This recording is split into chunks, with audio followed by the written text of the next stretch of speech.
Okay, here we go. Quick. Because I just got back home and I don't even know what I'm doing right now. I'm sitting in the car. Anyways, what I was going to say. I was going to say the following. The reason why it's too bright out here. Way too bright. The reason why I chose to have a home birth. First of all, let's talk about how home birth has been happening for centuries. Like, Jesus was born in a manger.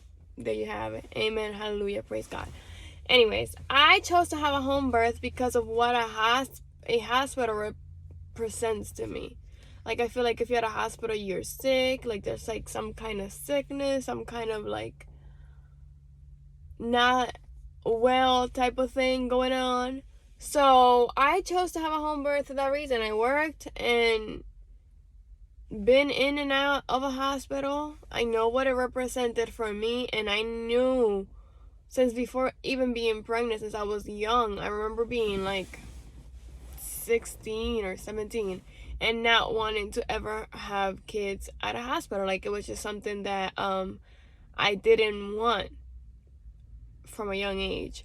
I later in life had a friend who had a home birth. She had a home water birth. And her whole experience, she was like, oh, I was eating a cheeseburger, the baby came out, and then I was in bed. And I'm like, what? That sounds cool. So I decided to have a home birth because, first of all, when I was working at the hospital, when I was working at the clinics, everything about it just didn't seem right. First of all, having a regular OBGYN to me was never an option. That's why I hired my midwives, Gaia Midwife. If you are in Long Island, look up Gaia Midwife. They are the absolute best. I love them with all my heart. They will forever hold a spot in my heart. I love you guys so much. I cannot even believe that I gave birth to 2 babies and you guys deliver them. They were just their assistant, to be honest with you. They are amazing at what they do, and I love them. Anyways, I decided that I did not want an OBGYN because I worked with them. I seen how the patient to doctor relationship was, and it was never really like I don't know, like it was not intimate. It was like no connection. Like, it was very, don't get me wrong, I'm just speaking from my experience. The OBGYNs that I worked with, they were just very standoff. They were just like, just get in, get out. And because they have so many and I'm not saying it's a bad thing, but like the way that the hospital is set up and the way the clinics and everything like that, and it's set up is fast paced. They don't sit there and they don't really try to learn you or understand you, what your really needs are. They have they're like programmed in a way. They're like in this routine and they do what they gotta do and they get going. There's no like, I'm sorry guys, I'm in my car, but there's no like it's basically like they're programmed. They get in, they get out, they do what they have to do and they get going. So I did not want that for me. I did not want to just deliver my baby with just anybody. First of all, when you have an OBGYN, they might not even be the one to deliver your baby at a hospital. I don't know if you know this, but that's true. There's a lot of this. I remember an OBGYN one time that she was going on vacation when someone was about to have their baby, and she was like, well, I want you to have my baby, to deliver the baby. And she was like, well, if you want me, then schedule a C-section. Now, to some people that may sound okay, well, what's the issue with that? To me, the issue with that is the fact that you are suggesting a medical procedure. They're going to cut this woman open. A C-section is not easy. It's not the easy way out, as some people put it. It's not. You're being cut open. Your whole area right here gets cut open, multiple layers of skin to get the baby out. So the fact that you will even suggest such things, it just showed to me how desensitized these people are from what's happening. Like, this is like a woman is giving birth to life, to her child. And it's such a special moment that for me, I didn't want it to be shared in that light. That for me, it's not. Like, for me, it was never an option to go to the hospital. For me, that was not I was like, unless there's like a medical emergency, then sure, transfer me to the hospital. Obviously, there's a medical emergency, let's do this. But to me, I didn't even pack a hospital bag. I know my midwife would probably kill me when they hear this, but I never did because in my mind, I'm not going to the hospital. Everything was gonna go fine. Everything was gonna be well. I've prayed and prayed and prayed and prayed and prayed and prayed and prayed and prayed and prayed. I fasted. I prayed. I did everything. I talked to God. Like, I journaled throughout my whole pregnancy through both. And I was just in constant prayer and communication with God. I knew that I was not going to the hospital. Like, I just knew it and believed it and was believing God for it. And neither of my kids, I didn't go to the hospital for neither of them. I used to go to my midwife to get my regular checkup, which they do have. You go in I think it's every month at first, and then it's like every week or every 2 weeks, and then every week until you give birth. They have a whole system set up, which I loved, but I never went to like the hospital. Like, I feel like that's for me, like, why would I go to a hospital to give birth to my child, to then get they take the baby away from you right after the baby's born, to do all these tests and all these things that are protocol at the hospital but aren't necessarily needed immediately right after birth. Like, you do not need to do all of that until the baby has properly latched on. Like, the moment that the baby comes out of your vajayjay, latch that baby on if you're trying to breastfeed, because it's gonna set the tone. That's literally skin to skin breastfeeding right away. That's like the best thing you could do for your baby. Second of all, do not cut the umbilical cord until all the blood is gone. 1/3 of the baby's blood is still in the umbilical cord when they are born.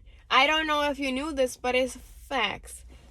So the hospitals have all these procedures in place, like the eye and the ointment and everything. If you don't have any sexual transmitted disease and you're with one partner, and you know that nobody's cheating on each other, and you know that you don't have any thing going on down there, and that you're clean, which they test you regularly when you're pregnant, then why are we doing the ointment?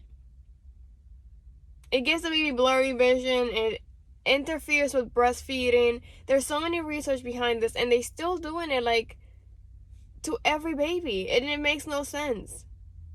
If the mom is clean and has a clean bill of health, what is the point of the eye ointment? It's gonna just interfere with things.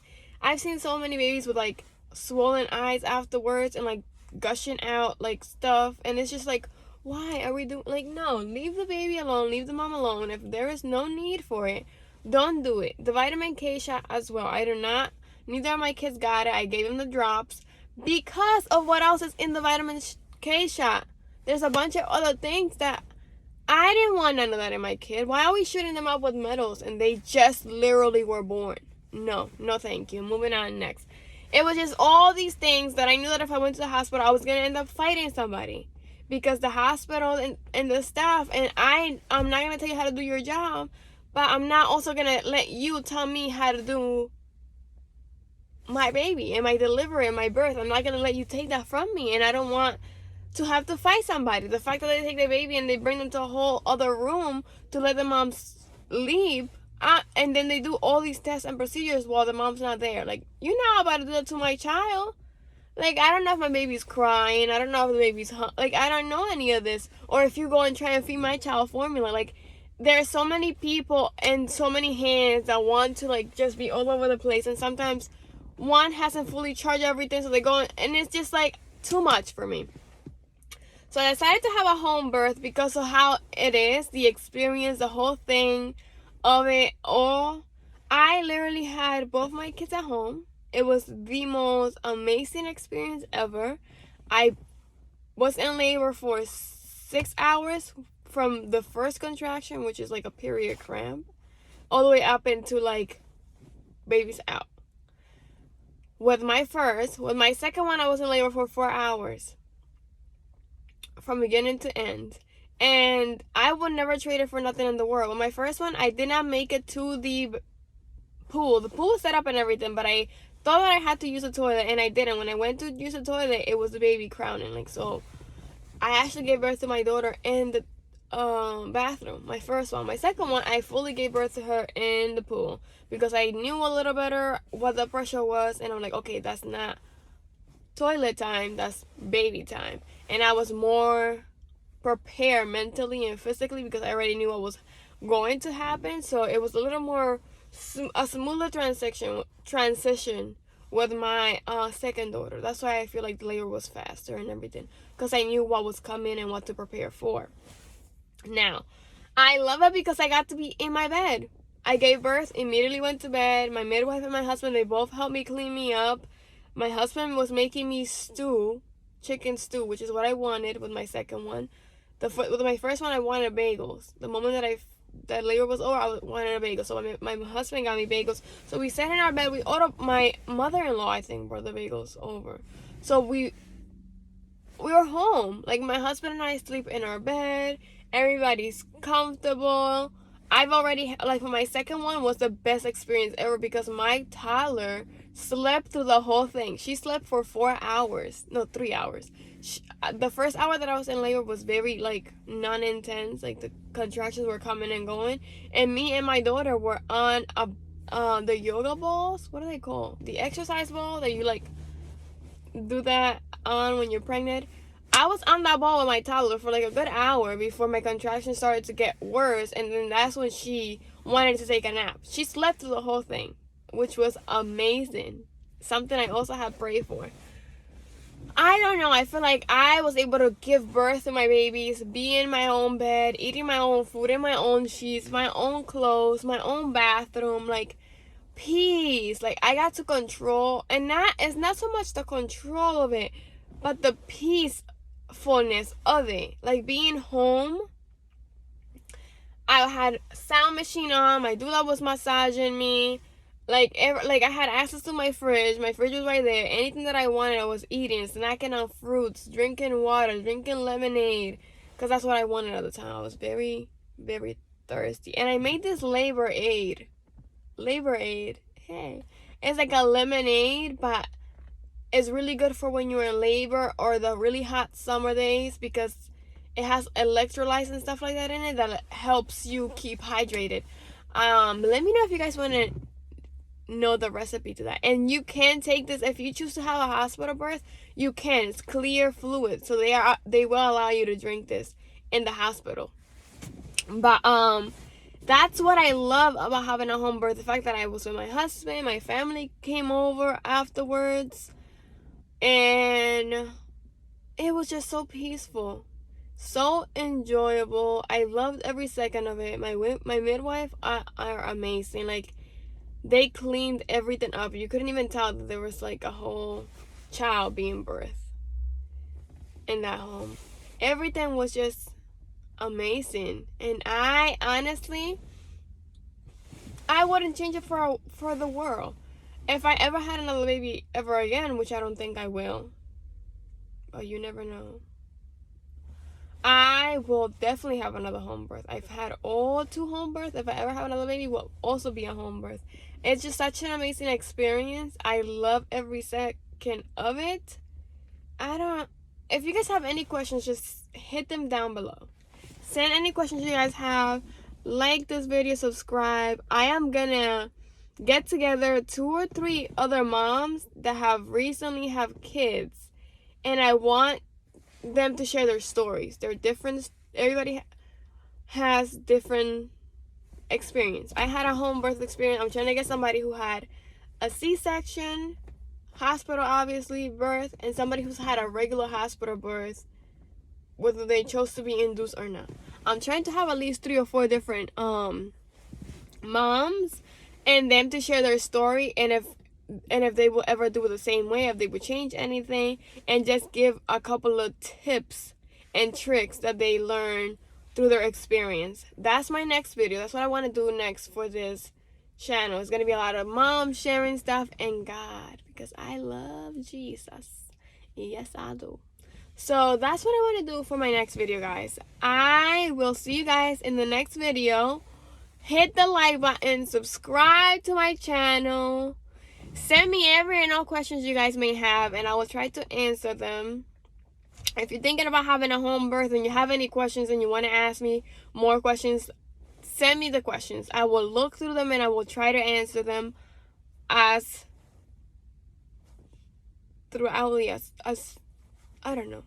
much as possible. if you guys are in New York, look up, and you are looking to have a home birth, and you're a little suspicious, go and look up Gaia Midwife. I love them. They are amazing. They are the best. I did my research before doing this, and I chose them over the other person, which is only 2 in Long Island. I think there's 3 now. But I chose them because they are amazing. You could schedule a interview with them. I think it's called an interview or a meet and greet or something like that. And you go and you ask them all the questions you may have. They give you all their information. And then you could either schedule your next appointment to make your first visit. Or you could be like, I don't think that we're going to be a good fit, and walk away. So, guys, I will see you guys later. Subscribe, like this video. Let me know if you have any questions. I'll see you guys in the next video. Goodbye.